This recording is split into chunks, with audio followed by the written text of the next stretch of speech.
Hello, everybody. Welcome to the Canadian Shield. My name is Sterling. I'm your host. The world we're living in has a lot of uncertainty, whether it be employment, whether it be housing, whether it be food prices. And the country is unrecognizable from the country that many of us know as Canada. And we can talk about who's responsible for that in a different video. In this one, I want to show you how some people are responding to the tensions and the pressures, like in Quebec, where they have had their third surprise strike in the last, let's call it 2 or 3 weeks, which is resulting in hundreds of hotel staff stopping working for 24, in one case, 36 hours. Or we can talk about how there's 2 railways in Canada that move freight, and both of them are being threatened to be locked out by their employers, CN and CP, or that they are going to go on strike. It just depends on which side of the argument you want to listen to. A new survey has shown that Nova Scotia has the highest increase in rents over the last 12 months of nearly 18%. Turns out Bell Canada has been overpricing collect calls from prison, and in the last 10 years has made $64 million off of people that have accepted the charges from the phone call. And I'm going to wrap with some of the most ridiculous uses of the Accelerator Fund that you ever heard of in your life. I mean, the high density plan and billions of dollars were given, and you would not believe what they are offering for an exorbitant amount of money. All that's coming up, but before I get into it, I would encourage you to like, comment, subscribe, hit the notification bell, share this channel with all of your friends. I have an open GoFundMe so that I can get some better equipment, and I have memberships if you wish to support the channel further. Okay, we're going to start in Montreal, where hotel staff have gone on what's called a surprise strike. I guess that means there's no warning. They're not in negotiation with anybody. They just go ahead and do it. Quebec hotel staff strike for 24 hours after a wave of surprised protests. Thousands of staff at hotels in Montreal, Quebec City, and Sherbrooke are on strike for 24 hours Thursday with the aim of getting better salaries, working conditions, and training. The one-day strike affects 23 hotels and includes more than 2,600 workers. So they're upset about how much money they're getting paid, and I would imagine that a lot of them are getting undercut by the immigration issue. Like I would appreciate that there's probably a lot of people in the hotels that are working who aren't necessarily documented. And that could be also fanning the flames of discontent among these 2,600 hotel employees. The Confédération de Syndicats Nationaux affiliated Union Fédération de la Commerce, which represents more than 3,500 workers, including employees at 30 Quebec hotels, said it planned the day-long strike because of the lack of progress at the bargaining table. Thursday's strike comes a week after more than 400 employees from downtown Montreal hotels, the Governor Place Dupuis, and the Hilton Doubletree held a surprise 36-hour demonstration. In the 4th walkout organized since talks between the hotel industry and that union started in April. Before that, nearly 1,000 workers at the Queen Elizabeth, Marriott, Chateau, Champlain, and Bonaventure hotels in Montreal went on a surprise 24-hour strike on July 28th. By the following afternoon, 2 of the 3 hotels had locked out striking workers. I guess, like I don't know, but like, you want more money, you want better working conditions, and there are a million people running around who would kill for the opportunity to have a day's wages. They would, not only would they have the opportunity for the day's wages, but they'll do it and be happy about no bathroom breaks, right? I mean, that's the kind of thing that you're up against. I'm not saying to you that the hotel should do that. I'm just saying to you that I'm not surprised that the hotel owners felt empowered enough and felt secure enough in continuing to provide service that they could lock out the bulk of their work staff. The hotel employees have 7 key demands, including 36% pay raise over 4 years and an end to the use of private employment agencies. I don't know about the idea behind what they just described. 36%, that is an enormous amount of an increase over 4 years. You're talking about a 9% increase every year. Man, that's a lot of quid for a hotel when you think about the fact that it's 30 hotels and, that's a lot of people. And I don't know anybody that gets 36%. I mean, I don't know necessarily what the minimum wage is. Oh, they also want the ability to decide to split up their tips between, like, to decide who gets what when they split up their tips. Like, that won't start fights. I mean, that's a great way to bring harmony to your workforce. Allow the workforce to decide who gets paid what. I mean, I guess the point is that they're upset and they want better working conditions, and the hotels probably want them to work on a shoestring. And it's the classic, the haves versus the have-nots, and, you know, what we've been talking about since the beginning of time, and how the corporations are not necessarily initiating good work practices, that they're just trying to get as much money out of their employees as possible.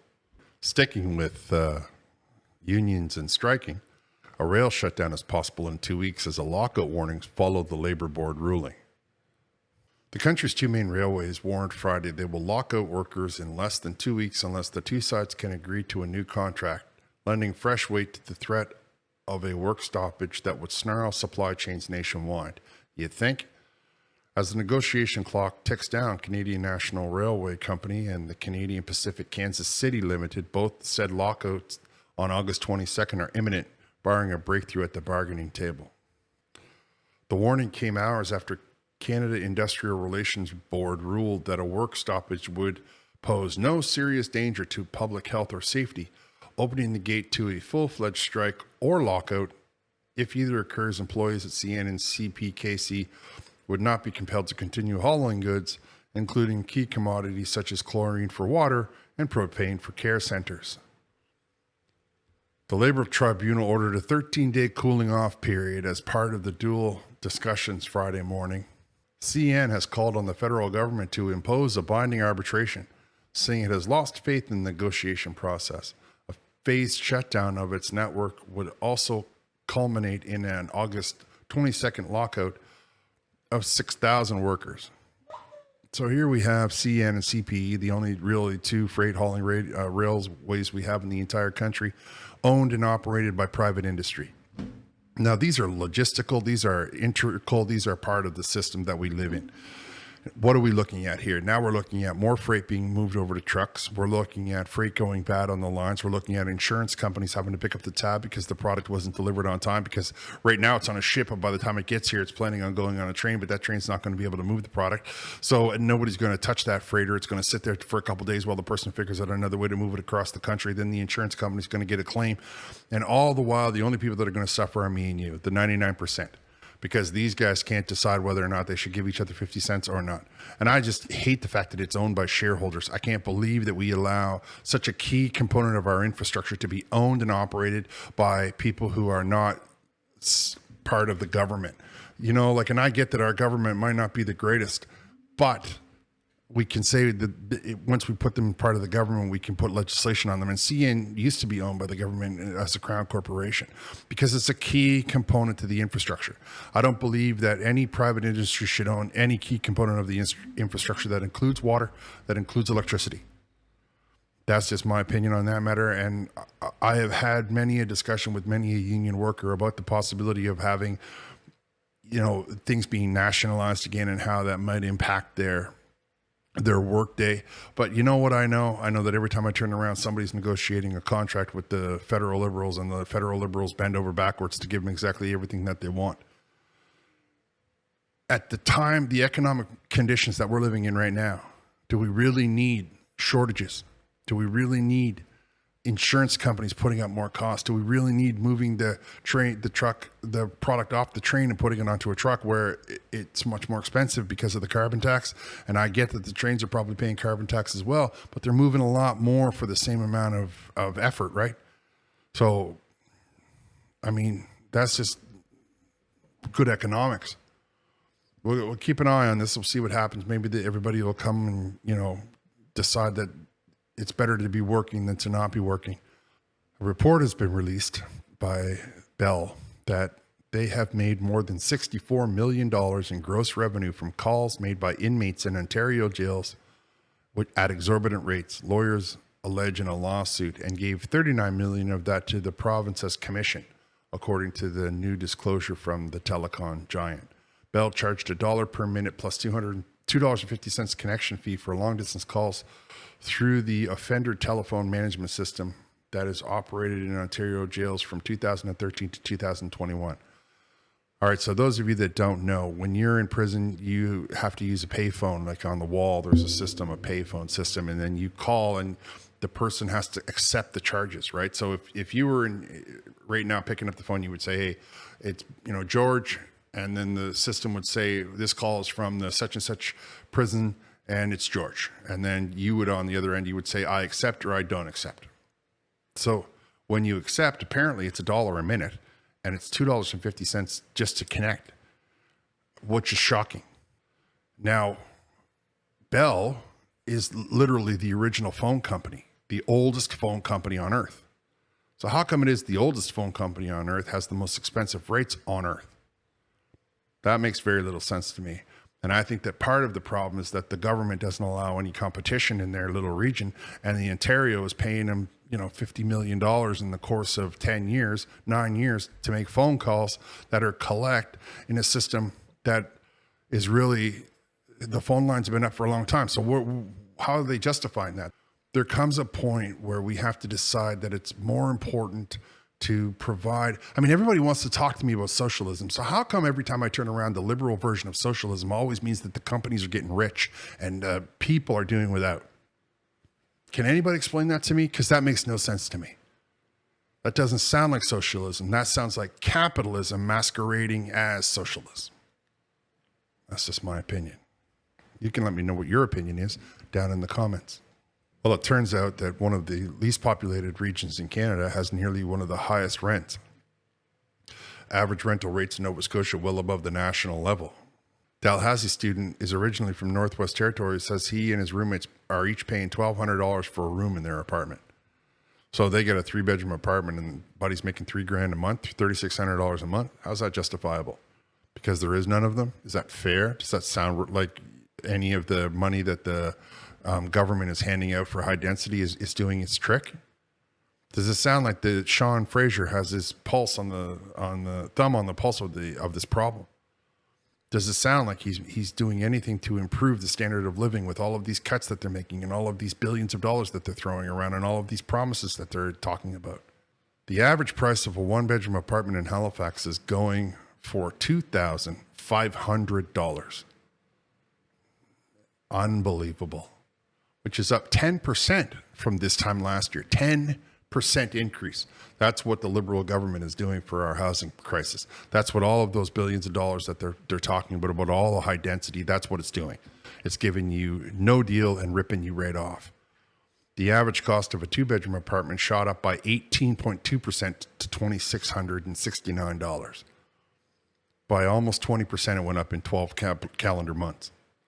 So when you hear the Liberal government talking about everything is rosy, and if you say anything against that, you're a horrible human being and some kind of an ist. The numbers don't lie, right? The math supports the argument of those of us that are saying things are not going well. To get approved for this $2,700 a month apartment, what do you got to be having on paper? 75, 80 grand?